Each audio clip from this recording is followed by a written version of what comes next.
17वां अध्याय। मत्ती के सुसमाचार का 17वां अध्याय वास्तव में 16वें अध्याय के 28वें पद से आरंभ होता है। ये दुर्भाग्य की बात है कि जिस व्यक्तियों ने बाइबल को अध्याय और पदों में विभाजित किया, उन्होंने ऐसा किया। यदि वे अध्याय 16 के पद 28 को अध्याय 17 में जोड़ देते तो अनेक समस्याओं का हल निकल जाता। क्योंकि यीशु कैसरिया फिलिप्पी में अपने शिष्यों से वार्तालाप कर रहा है और अपनी मृत्यु तथा स्वर्गदूतों के साथ पिता की महिमा में अपने पुनः आगमन और मनुष्य को उनके कार्यों का प्रतिफल देने के विषय में चर्चा कर रहा है। तब पद 28 में वह कहता है, मैं तुमसे सच कहता हूं कि जो यहाँ खड़े हैं उनमें से कितने ऐसे हैं कि जब तक मनुष्य के पुत्र को उसके राज्य में आते न देख लेंगे, तब तक मृत्यु का स्वाद कभी न चखेंगे। यहाँ अध्याय समाप्त कर देने के कारण पाठक चकित हो जाते हैं और सोचने लगते हैं कि यीशु का कहना झूठ सिद्ध हुआ, क्योंकि उसके शिष्य तो सब मर गए, परंतु वो अपने राज्य में नहीं आया। यदि हम पद 28 के पश्चात 17वां अध्याय पढ़ते चले जाएं तो हम यीशु के कथन की सत्यता देखते हैं। वहां लिखा है, 6 दिन के बाद यीशु ने पतरस और याकूब और उसके भाई यूहन्ना को साथ लिया और उन्हें एकांत में किसी ऊंचे पहाड़ पर ले गया। वहां उनके सामने उसका रूपांतर हुआ और उसका मुंह सूर्य के समान चमका और उसके वस्त्र ज्योति के समान उजला हो गया और मूसा और एलिया उसके साथ बातें करते हुए उन्हें दिखाई दिए। यीशु सत्य के विषय में कह ही रहा था कि उसके कुछ शिष्य पतरस, याकूब और यूहन्ना उसे उसके राज्य की महिमा में देखेंगे, इसलिए वह उन्हें उस पर्वत पर ले गया था। इस समय वे कैसरिया फिलिप्पी में थे, जो हरमन पर्वत की तलहटी में था। अतः ये तो स्पष्ट है कि वे हरमन पर्वत पर थे। भविष्य में जब विश्व के मसीही पर्यटकों के लिए जब उस पवित्र देश में पर्यटन स्थल तैयार किए गए, तो यीशु के क्रूसीकरण के लगभग 300 वर्षों पश्चात राजा कॉन्स्टेंटाइन की माता ने बाइबल के वर्णन के अनुसार वहां खड़े होकर अपने आप में भावनाओं का आभास करके निर्धारित किया कि वे घटना के स्थल कहाँ रहे होंगे और वहां आराधनालय बनवाए। यह तो प्रत्यक्ष है कि उसे बाइबल का संपूर्ण ज्ञान नहीं था, और यह भी प्रत्यक्ष है कि उन्हें पर्यटकों के लिए कोई न कोई स्थान निर्धारित करना ही था। इस प्रकार यीशु के रूपांतरण का पर्वत ताबोर पर्वत निर्धारित किया गया था, जो गलील सागर के निकट एक घाटी में है, और वहां एक बड़ा आराधनालय भी बनाया गया। दूसरी ओर कितने पर्यटक हरमन पर्वत पर चढ़ेंगे कि यीशु का रूपांतरण स्थल देखें। जहां यीशु ने रोटी और मछलियों को बढ़ाकर लोगों को खिलाया, वह स्थान था बेतसैदा, परंतु उस समय वहां पहुंचने का मार्ग नहीं था। इसलिए उन्होंने मगदला में आराधनालय स्थापित किया, क्योंकि वहां पर्यटक आसानी से जा सकते थे। पवित्र मकबरे का आराधनालय था क्रूसीकरण का आराधनालय। उन्होंने पुराने यरूशलेम की दीवारों के भीतर बनाया, जबकि बाइबल स्पष्ट कहती है कि वे यीशु को शहर पनाह के बाहर ले गए। यीशु को जहां क्रूस पर चढ़ाया गया था, वहां एक वाटिका थी, और उन्होंने वह स्थान दमिश्क द्वार के भीतर निर्धारित किया हुआ है। पुरातत्व विभाग की खुदाई में प्राचीन दमिश्क द्वार पाया गया, जिससे होकर यीशु गोलगोथा गया था कि उसको क्रूस पर चढ़ाया जाए। यह सोचकर कि पर्यटकों के लिए समस्त पर्यटन स्थल पास पास में हो, उन्होंने वर्तमान स्थल स्थापित किए। इसलिए रूपांतरण का पर्वत ताबोर पर्वत नहीं है। वहां सबसे ऊंचा पर्वत हरमन पर्वत है, जिसकी ऊंचाई 9,800 फुट है। और क्योंकि यीशु कैसरिया फिलिप्पी में था, तो वह क्यों कर 6 दिन यात्रा करके ताबोर पर्वत पर जाता। यदि आप वहां जाएंगे तो वे आपको इन मिथ्या स्थलों का भ्रमण कराकर आपके अंदर भावनाओं को पैदा करने की कोशिश करेंगे। जैतून पर्वत पर स्वर्गारोहण के 3 आराधनालय हैं, और तीनों का यही दावा है कि उनके आराधनालय सही स्थल पर स्थित है। उनमें से एक तो आपको चट्टान पर यीशु के चरण चिन्ह भी दिखा देगा, जो उसने स्वर्गारोहण के समय छोड़े, जबकि पवित्र शास्त्र आपको स्पष्ट बताती है कि यीशु बेथनिया तक गया और वहां से स्वर्ग में आरोहित हुआ। इन तीनों ने संभव है कि सुसमाचार नहीं पढ़ा। यीशु ने कहा था कि कुछ ऐसे हैं जो उसे महिमा में देखेंगे, और इन तीनों शिष्यों ने उसके रूपांतरण और महिमा को देखा कि उसका चेहरा सूर्य की नाई चमक रहा था और उसके वस्त्र उज्जवल थे, तथा मूसा और एलिया उससे बातें कर रहे थे। लूका सुसमाचार से हमें ज्ञात होता है कि वे उससे उसकी मृत्यु के विषय चर्चा कर रहे थे, जो उसे शीघ्र ही यरूशलेम में स्वीकार करनी थी। यीशु से बातें करने के लिए कैसे महान व्यक्ति, मूसा जो व्यवस्था का संस्थापक था और एलिया जो भविष्यद्वक्ताओं का प्रधान था। व्यवस्था में समस्त बलिदान और पर्व लिखे थे। यीशु को उन सब को पूर्ण करना था, क्योंकि वे सब यीशु के कार्यों की प्रतिछाया थे। अतः मूसा को उससे वार्तालाप करते समय अपनी दी हुई व्यवस्था की वास्तविक समझ प्राप्त हो रही थी। एलिया भी उससे उसकी मृत्यु के विषय चर्चा कर रहा था। इस पर पतरस ने यीशु से कहा, हे प्रभु, हमारा यहाँ रहना अच्छा है। यदि तेरी इच्छा हो तो मैं यहाँ 3 मंडप बनाऊं, एक तेरे लिए, एक मूसा के लिए और एक एलिया के लिए। कभी कभी हम कैसी मूर्खता भरी बातें करते हैं, जबकि हमें उस समय अपना मुंह बंद रखना चाहिए। हम सोचते हैं कि हमें कुछ तो बोलना है और केवल बात करने के उद्देश्य से कुछ भी हम बक देते हैं, चाहे उसका अर्थ निकले या ना निकले। पतरस ने भी यही किया। आवेग में आकर जब उसे कुछ सूझा नहीं, परंतु स्वभाव के अनुसार उसे कुछ कहना था, इसलिए उसने कहा, हे प्रभु, हमारा यहाँ रहना अच्छा है, तो यहाँ हम 3 मंडप बनाएंगे, एक तेरे लिए, एक मूसा के लिए और एक एलिया के लिए। 5वीं आयत, वो बोल ही रहा था कि एक उजले बादल ने उन्हें छा लिया और उस बादल में से ये शब्द निकला, ये मेरा प्रिय पुत्र है जिससे मैं प्रसन्न हूं, इसकी सुनो। उन्होंने व्यवस्था को कहते सुना था, भविष्यद्वक्ताओं को कहते सुना था, और अब परमेश्वर कहता है, मेरे प्रिय पुत्र की सुनो। इन महत्वपूर्ण शब्दों को हम इब्रानियों के पहले अध्याय में देखते हैं। पूर्व युग में परमेश्वर ने बाप दादों से थोड़ा थोड़ा करके और भांति भांति से भविष्यद्वक्ताओं के द्वारा बातें करके इन दिनों के अंत में हमसे पुत्र के द्वारा बातें की। पिता परमेश्वर कहता है, यह मेरा प्रिय पुत्र है जिससे मैं प्रसन्न हूं, इसकी सुनो, जो परमेश्वर का संपूर्ण एवं परिशुद्ध और यथार्थ प्रकटीकरण है। 6ठी आयत से आगे, चेले ये सुनकर मुंह के बल गिर गए और अत्यंत डर गए। यीशु ने पास आकर उन्हें छुआ और कहा, उठो, डरो मत। तब उन्होंने अपनी आंखें उठाई और यीशु को छोड़ और किसी को न देखा। जब वे पहाड़ से उतर रहे थे, तब यीशु ने उन्हें यह आज्ञा दी, जब तक मनुष्य का पुत्र मरे हुओं में से न जी उठे, तब तक जो कुछ तुमने देखा है किसी से न कहना। अन्य शब्दों में, चुप रहना जब तक कि मेरा पुनरुत्थान नहीं हो जाता। 10वीं आयत, इस पर उसके चेलों ने उससे पूछा, फिर शास्त्री क्यों कहते हैं कि एलिया का पहले आना अवश्य है?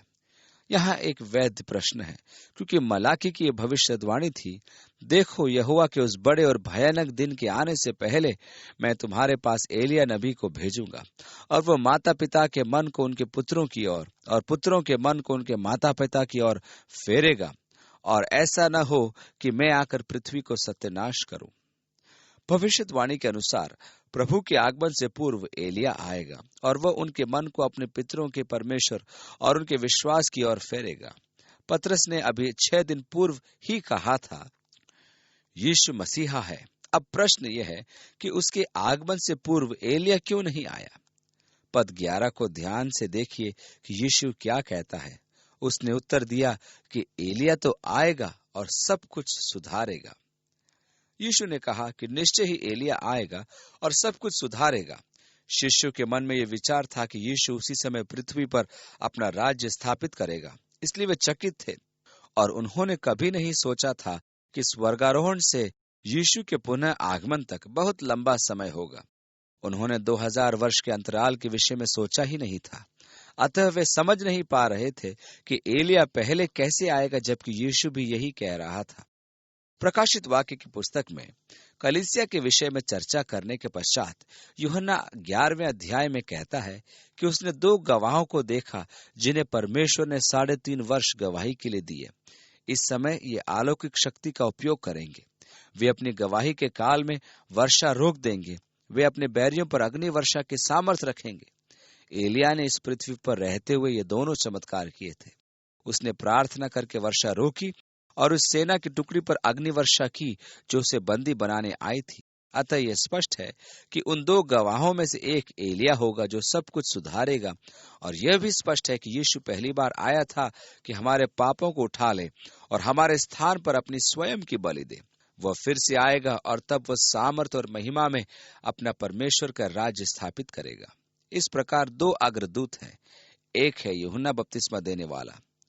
तब यीशु ने कहा, परंतु मैं तुमसे कहता हूं कि एलिया आ चुका है और लोगों ने उसे नहीं पहचाना, परंतु जैसा चाहा वैसा ही उसके साथ किया।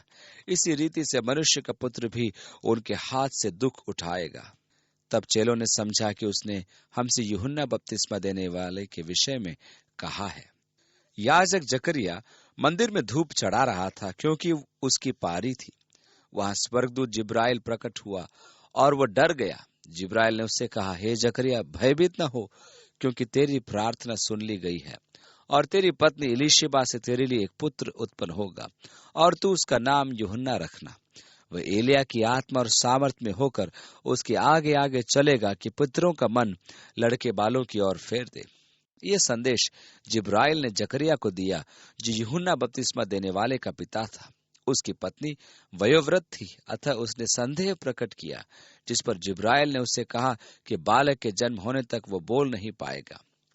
लोग आश्चर्य कर रहे थे कि उसे इतना समय मंदिर में कैसे लग रहा है, क्योंकि वे याजक की प्रतीक्षा करते थे कि वह बाहर आकर उन्हें परमेश्वर की आशीष दे। जब वो बाहर आया तो वे चकित हुए कि बोल न पाने के कारण वह उन्हें आशीष न दे पाया। वह अपने अधिवास लौट गए। इसकी पत्नी एलीशिबा के पुत्र उसके बाद में उत्पन्न हुआ। यूहन्ना के प्रचार और सेवकाई ने अनेकों को अपनी ओर आकर्षित किया, और लोग गांवों और नगरों से उसके पास बपतिस्मा लेने आए थे। उसका काम देखकर शास्त्री और फरीसी विचलित हुए, और उन्होंने उसके पास एक संदेशवाहक भेजकर पूछा कि क्या तू मसीहा है? उसने कहा, नहीं। तो क्या तू एलिया है? उसने कहा, नहीं।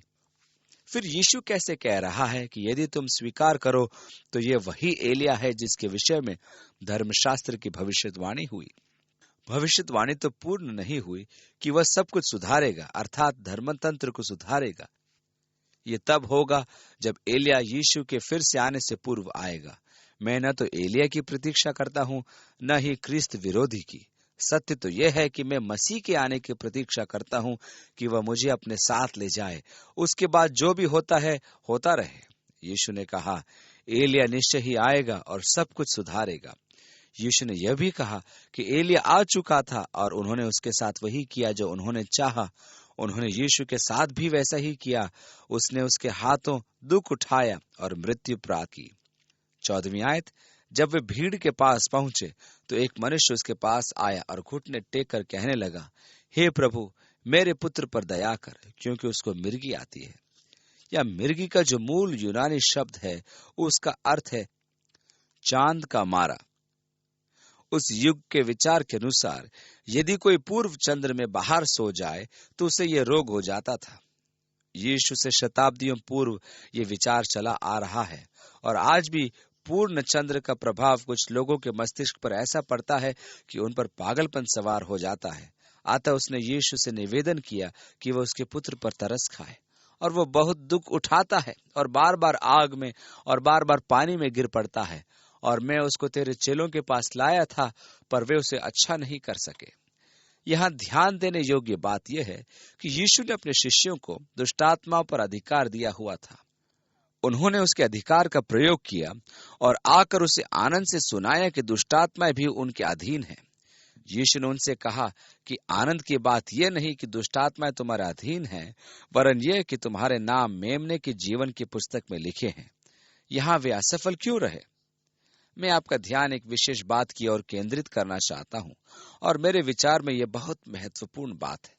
मेरे विचार में शैतान आपके आत्मिक उत्थान के नीचे खड़ा प्रतीक्षा करता है। यह मेरा अनुभव है कि सदा एक सुहाने आत्मिक अनुभव के पश्चात बैरी मेरी परीक्षा लेता है। वह सदैव तैयार रहता है कि वह आपसे वह छीन ले जो परमेश्वर ने आपको दिया है। आप आनंद से परिपूर्ण हो, वहीं रहना चाहते हैं, परंतु आपको लौटकर भी आना है, और वहां शैतान आपको नोच कर खाने के लिए तैयार रहता है कि आपको प्राप्त आशीष और महिमा आपसे छीन ले। अतः हमें सावधान रहना है कि हमारी महान आत्मिक आशीषों के उपरांत भी हम बैरी के प्रहार से सुरक्षित नहीं हैं। वह सदैव तत्पर रहता है कि आपके जीवन में विघ्न डाले, आपका नाश करे।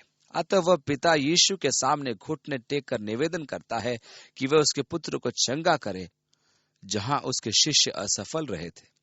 17वीं आयत, यीशु ने उत्तर दिया, हे अविश्वासी और हठीले लोगों, मैं कब तक तुम्हारे साथ रहूंगा, कब तक तुम्हारी सहूंगा?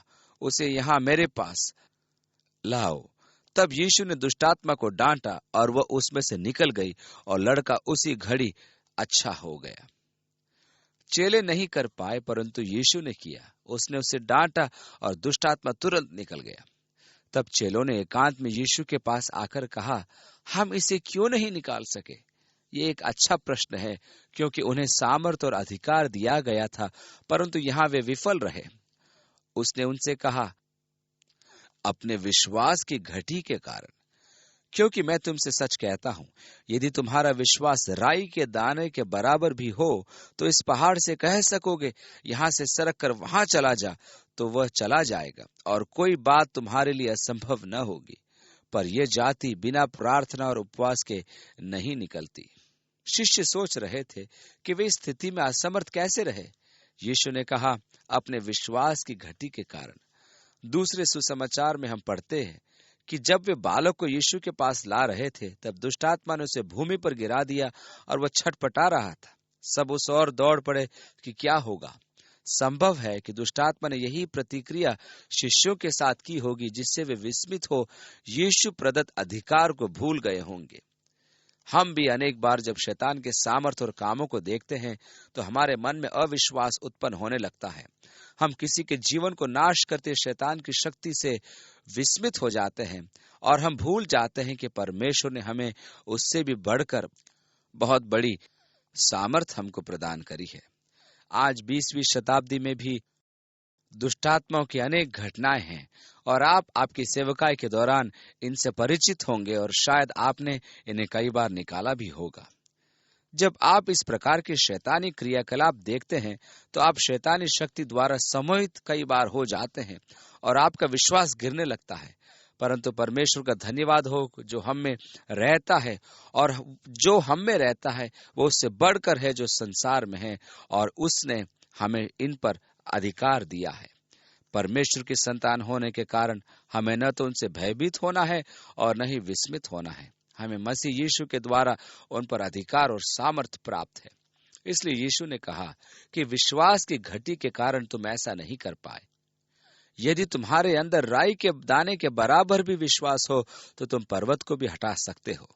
परंतु उसने यह भी कहा कि ऐसी दुष्टात्मा उपवास और प्रार्थना द्वारा ही निकाली जाती है। संभव है कि यह दुष्टात्मा उच्च श्रेणी की थी, क्योंकि उनकी भी श्रेणियां होती हैं। जब वे गलील में थे, तो यीशु ने उनसे कहा, मनुष्य का पुत्र मनुष्य के हाथों में पकड़वाया जाएगा और वे उसे मार डालेंगे और वह तीसरे दिन जी उठेगा। इस पर वे बहुत उदास हुए। यीशु ने उन्हें अनेक बार यह कहा था। अब वह अपने क्रूस के मार्ग पर है, यह उसके अंतिम दिन है। वह अभी गलील में है और शीघ्र ही वह यरूशलेम प्रस्थान करेगा। वह उन्हें बार बार चिता रहा है कि वह मारा जाएगा, वह पकड़वाया जाएगा, परंतु वह 3 दिन पश्चात जी उठेगा। वे उनकी मृत्यु के बारे में सुनकर ऐसे शोकित हुए थे कि उसकी पुनरुत्थान की भविष्यवाणी पर उन्होंने ध्यान ही नहीं किया। जब फिर वो जी उठा, तब उन्हें ध्यान आया कि उसने ये पहले ही कहा था। ये एक विचित्र बात है कि हम प्राय दुख के समाचार को सुनकर उससे आगे की बात भूल जाते हैं। वह हमारे मस्तिष्क में नहीं उभरती। इसी प्रकार शिष्य भी उसकी मृत्यु के बारे में सुनकर विस्मित हो जाते हैं, और यदि ऐसा हुआ तो हमें राज्य कैसे प्राप्त होगा, उन्होंने सोचा होगा। और इस कारण उन्होंने उसके पुनरुत्थान की भविष्यवाणी की अवहेलना की। यही कारण था कि तीसरे दिन वे उसके पुनरुत्थान की प्रतीक्षा में नहीं थे। 24वीं आयत से आगे, जब वे कफरनहूम पहुंचे, तो मंदिर का कर लेने वालों ने पतरस के पास आकर पूछा, क्या तुम्हारा गुरु मंदिर का कर नहीं देता? उसने कहा, हाँ देता है। जब वह घर में आया, तो यीशु ने उसके पूछने से पहले ही उससे कहा, हे शमौन, तू क्या सोचता है? पृथ्वी के राजा महसूल या कर किन से लेते हैं, अपने पुत्रों से या परायों से? पतरस ने उससे कहा, परायों से। यीशु ने उससे कहा, तो पुत्र बच गए। तो भी इसलिए कि हम उन्हें ठोकर न खिलाएं, तो झील के किनारे जाकर बंसी डाल और जो मछली पहले निकले उसे ले। उसका मुंह खोलने पर तुझे एक सिक्का मिलेगा, उसी को लेकर मेरे और अपने बदले। मुझे ये गद्यांश बहुत अच्छा लगता है। मछुआरा मछुआरा ही होता है, लेकिन कर देने के मामले में, पतरस, जा थोड़ा मछली पकड़ने का आनंद ले और पहली ही मछली के पेट में सिक्का होगा, जिसके द्वारा हमारा कर भुगतान हो सकेगा। यीशु ने उससे यह नहीं कहा, जा खड्डा खोदकर सिक्का ले आ। क्या आप जानते हैं कि प्रभु की सेवा करना कितने आनंद की बात है? यीशु ने कहा, मेरा जुआ सहज है और मेरा बोझ हल्का है। परमेश्वर हम पर भारी बोझ नहीं डालता, वो अपनी संतान के लिए भलाई करने में आनंद लेता है। पिताओं सुनो, यदि आपका पुत्र कहे, पिताजी आज सुबह मैं सोच रहा था कि आपके साथ रहना कैसा अच्छा लगता है, आप सारा खर्चा उठाते हैं, आप मेरे वस्त्रों के लिए पैसा देते हैं, मुझे बिजली के बिल भुगतान की चिंता नहीं होती, मुझे भोजन की भी चिंता नहीं रहती, यहाँ रहना कितना अच्छा है। मैं आपका हृदय से आभारी हूँ और आपका कृतज्ञ हूँ, और आपका आभार व्यक्त करने के लिए आज से जो आप कहेंगे वो मैं करूंगा। मैं चाहता हूं कि आप जाने कि मैं आपका कितना आभारी हूं। आप में से कौन ऐसा पिता होगा जो अपने पुत्र की ये बातें सुनकर सबसे पहले तो बेहोश न हो जाए, और जब आपके मुख पर जल छिड़क कर आपको होश आए तो आप ऐसे पुत्र से क्या कहेंगे जिसने आपकी सराहना में अपने आप को पूर्ण रूप से आपको सौंप दिया? क्या आप उसे कूड़े उठाने का काम देंगे? यदि आपका स्वभाव मेरा जैसा है तो निश्चय ही मैं अपने पुत्र में ऐसा आचरण देखना चाहता हूँ। मैं उसके लिए ऐसे दिन को एक महान दिन बताना चाहता हूँ। मैं उससे प्रेम रखता हूँ, चाहे वो ऐसी सराहना करे या ना करे। सत्य तो यह है कि यदि वह थोड़ी भी सराहना प्रदर्शित करे तो मैं उसके लिए सर्वोत्तम भलाई ही करूंगा। मैं तो कहूंगा कि सब छोड़ो और समुद्र के किनारे चलो और कुछ समय हम यूं ही व्यतीत करके आते हैं। हमारा स्वर्गीय पिता भी ऐसा ही है। जब आप उसके निकट आकर सराहना प्रदर्शित करते हैं, हे प्रभु हम तेरी संतान हैं, मैं इसका बहुत आभारी हूँ, तूने मेरी कैसी सुधि ली, मैं आभारी हूँ और कृतज्ञ हूँ, मुझे कोई चिंता नहीं क्योंकि तू मेरा ध्यान रखता है। मैं संपूर्ण रूप से आपके पीछे चलने को तैयार हूँ। पिता, जो कुछ तू चाहता है तू मुझसे कर और मुझसे कह और मैं उसको मानूंगा। जब परमेश्वर उसकी ये बात सुनता है तो उसका दिल गदगद हो जाता है। वो आपको वह सब करने की अनुमति देगा जिसमें आप प्रसन्न रहें। वो अपनी संतान को भली वस्तुएं प्रदान करने में प्रसन्न होता है।